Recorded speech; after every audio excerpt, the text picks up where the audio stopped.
2013 $1 bill with the serial number G76146250G. Is it rare? Could it be worth more than just $1? Let's find out.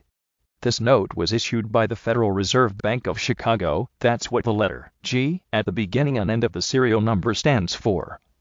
Now, when we look at the serial number G76146250G, we don't see any collectible pattern.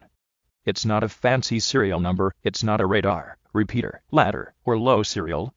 And importantly, it's not a star note either. There are also no visible errors, no ink smears, no misalignment, no cutting flaws. So, what's the value of this bill? Right now, it's worth exactly what it says, $1. But remember, always check your bills. A small error or special serial number can turn an ordinary note into something rare and valuable. If you enjoy content like this, don't forget to like, subscribe, and share this video to support the channel, Rare Coins and Lost Antique. Thanks for watching, and always check your change, you might be holding history.